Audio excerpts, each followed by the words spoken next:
Hello friends, story education में आपका स्वागत है। और आज मैं लेके आया हूँ प्रवक्ता lecturer KBS PGT TGT LT net आदि के लिए ज्योग्राफी से यानी भूगोल से 100 क्वेश्चन पेपर, 100 मार्क्स का क्वेश्चन पेपर।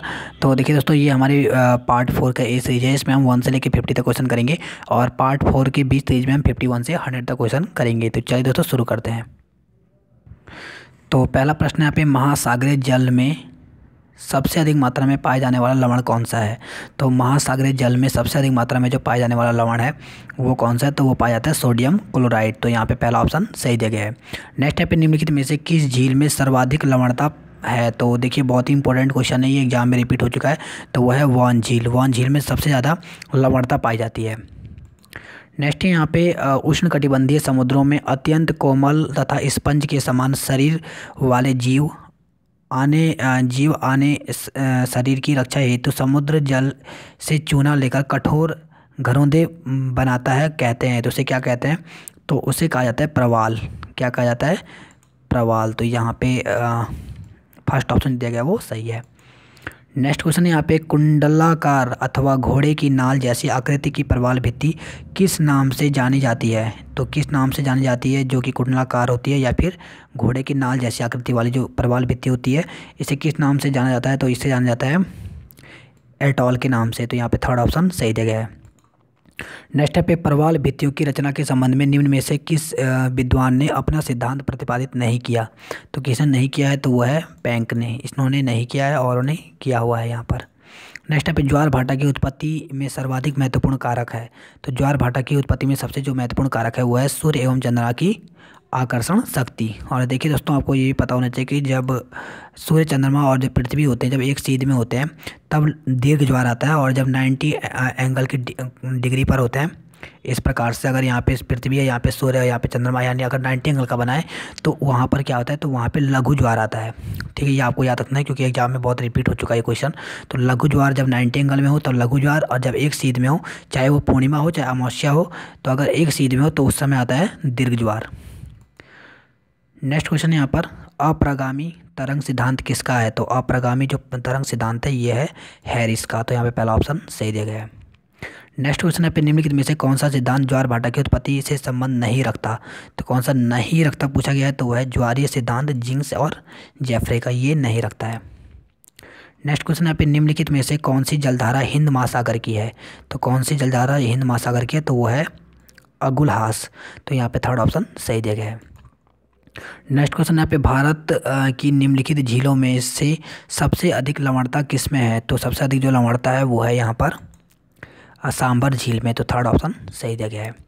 नेक्स्ट यहाँ पे, पी सेन गुप्ता तथा सदाशिव ने भारत को कितने बृहद नियोजक प्रदेशों में विभाजित किया। तो ये किया इन्होंने 7 भागों में। तो यहाँ पे सेकंड ऑप्शन सही दिया गया है। नेक्स्ट पे, फ्रांस के नियोजक प्रदेशों को निम्नलिखित में से किसने सीमांकित किया।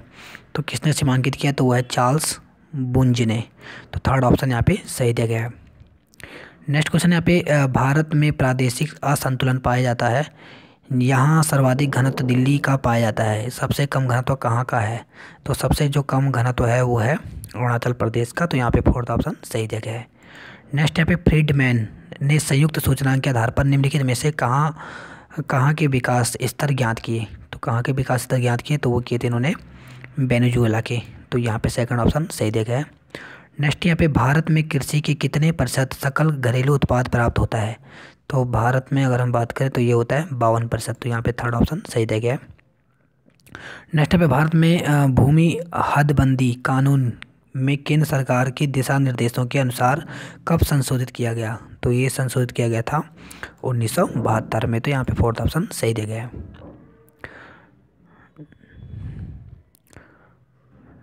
नेक्स्ट यहाँ पे, भारत में सर्वप्रथम गहन कृषि जिला कार्यक्रम योजना यानी IADP कितने जिलों में अपनाया गया। तो ये अपनाया गया था 7 जिलों में। तो यहाँ पे थर्ड ऑप्शन सही दिया गया है। नेक्स्ट है, भारत में फसल बीमा योजना कब प्रारंभ हुआ। तो भारत में जो फसल बीमा योजना जो प्रारंभ हुआ था ये हुआ था 1985 में। नेक्स्ट है पे, भारत में रुग्ण औद्योगिक कंपनी अधिनियम कब पारित किया गया। तो ये पारित किया गया था 1985 ईस्वी में। भारत में लघु औद्योगिक नीति के आधार पर पूंजी निवेश सीमा कितनी कर दी गई। तो ये कर गई कितनी की गई, तो ये की गई 5 लाख। नेक्स्ट क्वेश्चन यहाँ पे टाइफून कहाँ आते जाते हैं, तो टाइफून जो है ये चीन में आते हैं। तो यहाँ पे सेकंड ऑप्शन जो दिया गया वो सही है। नेक्स्ट यहाँ पे चक्रवात में निम्नलिखित में से कौन सी दशा नहीं मिलती, तो चक्रवात में नहीं मिलती है तो वो है यहाँ पर फोर्थ की फेरल के अनुसार चक्रवातों में उत्तरी गोलार्ध में पवनों की दिशा घड़ी की सुई के अनुकूलन और दक्षिणी गोलार्ध में घड़ी की सुई विपरीत होती है, तो ये यहाँ पे नहीं मिलती है। नेक्स्ट यहाँ पे जलवायु तथा मौसम को निर्धारित करने वाले तत्वों में निम्नलिखित में से कौन सा तत्व अप्रभावकारी है, तो कौन सा अप्रभावकारी है, तो वह है सागर में जल की मात्रा। नेक्स्ट क्वेश्चन है पे निम्नलिखित में से कौन विश्व की जलवायु का वर्गीकरण करने वाला ऋतु विज्ञान वेता नहीं है, तो कौन सा नहीं है, तो वो है यहाँ पे मैंकहाउस। तो यहाँ पे सेकंड ऑप्शन सही दिया गया है। नेक्स्ट यहाँ पे कॉपेन महोदय ने विश्व जलवायु वर्गीकरण में ABCD एवं E अक्षरों द्वारा प्रदर्शित किया। इन अक्षरों तथा इनके अर्थ से संबंधित गलत जोड़ा बताइए, तो गलत जोड़ा कौन सा है, तो वो है यहाँ पे B तर जलवायु। तो यहाँ पे सेकंड ऑप्शन सही दिया गया है। नेक्स्ट यहाँ पे आल्प्स पर्वत की उच्च श्रेणियों में से उतरकर उत्तरी घाटियों में प्रभावित होने वाली गर्म एवं शुष्क जलवायु शुष्क वायु कहलाती है। तो शुष्क वायु क्या कहलाती है, तो वो है यहाँ पे फोहन। तो यहाँ पे थर्ड ऑप्शन सही दिया गया है। नेक्स्ट यहाँ पे पूर्वी ईरान के सिस्तान प्रांत में ग्रीष्म काल में चलने वाली पवनें कहलाती है। तो ग्रीष्म काल में चलने वाली पवनें होती हैं, क्या कहलाती हैं, तो वो कहलाती हैं सिस्तान। तो यहाँ पे पहला ऑप्शन सही दिया गया है। अब देखिए यहाँ पे दिया गया हवा और उसके क्षेत्र से संबंधित गलत जोड़ा बताना है, तो गलत जोड़ा कौन सा है यहाँ पे, तो वो है यहाँ पे थर्ड वाला कि मिमूस जो है ये लिखा गया है संयुक्त राष्ट्र अमेरिका में, ये गलत है, जबकि अन्य जो है वो सही दिए गए हैं। नेक्स्ट है पे नॉर्वे के मौसम विज्ञानवेता हैं, तो नॉर्वे के जो मौसम विज्ञानवेता हैं वो हैं जर्कनीज। तो पहला ऑप्शन सही दिया गया है। नेक्स्ट यहाँ पे चक्रवात तूफानों के अलग अलग क्षेत्रों में अलग अलग नाम से जाना जाता है, और कौन सा इसमें गलत है, तो इसमें अगर हम गलत की बात करें तो वो है यहाँ पे सेकंड वाला हरिकेन जो दिया गया है, ये लिखा गया है कि पश्चिम द्वीप और मैक्सिको की खाड़ी में, जबकि ये गलत दिया गया। जबकि टॉर्नेडो है ये सही दिया गया, बिली भी सही देगा और टाइफून भी सही दिया गया है। नेक्स्ट यहाँ पे ग्रामीण अधिवासों में किस तरह के व्यवसायों की प्रधानता रहती है, तो ग्रामीण अधिवासों में किस तरह के व्यवसायों की प्रधानता रहती है, तो वो रहती है यहाँ पे प्राथमिक। तो पहला ऑप्शन सही दिया गया है। नेक्स्ट यहाँ पे भारत में सर्वाधिक अधिवास किस प्रकार के हैं, तो भारत में सर्वाधिक अधिवास जो हैं वो गांव प्रकार के हैं, तो यहाँ पे फोर्थ ऑप्शन सही दिया गया है। नेक्स्ट यहाँ पे पास सटे हुए मकानों में अधिवास कहलाते हैं, तो ये क्या कहलाते हैं, तो ये कहलाते हैं सघन अधिवास। तो थर्ड ऑप्शन सही दिया गया है। नेक्स्ट यहाँ पे किसी अंतरिप अथवा बड़ी नदी के नुकीले मोड़ पर बसा अधिवास किस प्रतिरूप का है, तो किस प्रतिरूप का है, तो वह है तीरनुमा प्रतिरूप। तो पहला ऑप्शन सही दिया गया है। नेक्स्ट यहाँ पे नदियों के डेल्टाई भाग में कौन सा प्रतिरूप पाया जाता है, तो नदियों के डेल्टाई भाग में जो प्रतिरूप पाया जाता है वो है पंखा। तो फोर्थ ऑप्शन सही दिया गया है। नेक्स्ट यहाँ पे नगरीय प्रतिरूप में संबंधित कोटि आकार नियम का प्रमुख प्रतिपादन कौन है, तो ये है यहाँ पर JK जीफ। थर्ड ऑप्शन सही दिया गया है। नेक्स्ट क्वेश्चन यहाँ पे कोटि आकार नियम के संबंध में निम्नलिखित में से किसने विचार व्यक्त नहीं किए, तो किसने विचार व्यक्त नहीं किए, तो वो है यहाँ पे डेविस ने। और नेक्स्ट यहाँ पे किसी सड़क या नहर के किनारे बसे अधिवास किस प्रतिरूप के कहलाते हैं, तो ये कहलाते हैं यहाँ पे रेखीय प्रतिरूप। तो सेकंड ऑप्शन सही दिया गया है। नेक्स्ट यहाँ पे नदियों के डेल्टाओं के सारे अधिवास किस प्रतिरूप के होते हैं, तो ये होते हैं यहाँ पे पंखा प्रतिरूप। तो थर्ड ऑप्शन सही दिया गया है।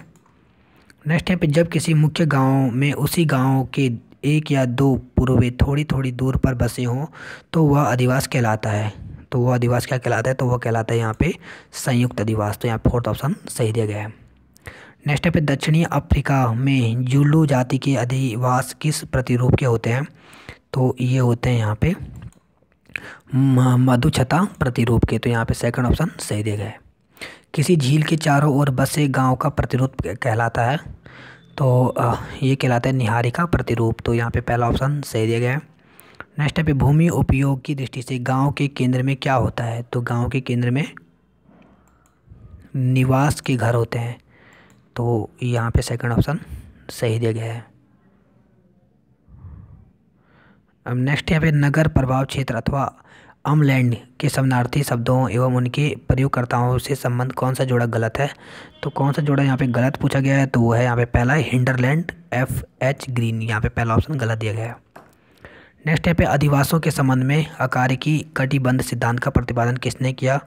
तो ये किया था पैट्रिक गेट्स ने। नेक्स्ट यहाँ पे टुंड्रा क्षेत्रों में एस्कीमो द्वारा बर्फ़ के टुकड़ों से बनाए गए अधिवास कहलाते हैं। तो एस्कीमो यानी आप देखोगे बर्फ़ के अंदर ये घर बनाते हैं, तो इसे क्या कहते हैं? तो इसको इग्लू कहा जाता है। क्या कहा जाता है? इग्लू। तो पहला ऑप्शन सही दे गया है। नेक्स्ट यहाँ पे ग्रिफिथ टैलन ने नगर विकास क्रम को 7 अवस्थाओं में रखा। आगरा को आप निम्नलिखित में से किस वर्ग में मानते हैं? तो आगरा को किस वर्ग में माना जाता है? तो वो माना जाता है पूर्णावस्था में। नेक्स्ट यहाँ पे निम्नलिखित भूगोलवेताओं ने कौन सा नगरीय भूगोल का विद्वान नहीं है? तो इनमें कौन सा नगरीय भूगोल का विद्वान नहीं है? तो वह है W.H. डेविस।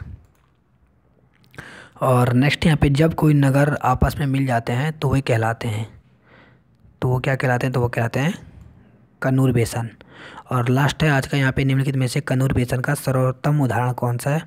तो वो है यहाँ पे ग्वालियर। और देखिए दोस्तों, इसके आगे हम 51 से 100 तक हम नेक्स्ट पार्ट में करेंगे। तो दोस्तों जुड़े रहिए हमारे साथ, और अभी तक आपने हमारे चैनल को लाइक सब्सक्राइब नहीं किया है तो प्लीज़ हमारे चैनल को लाइक कीजिए, सब्सक्राइब कीजिए।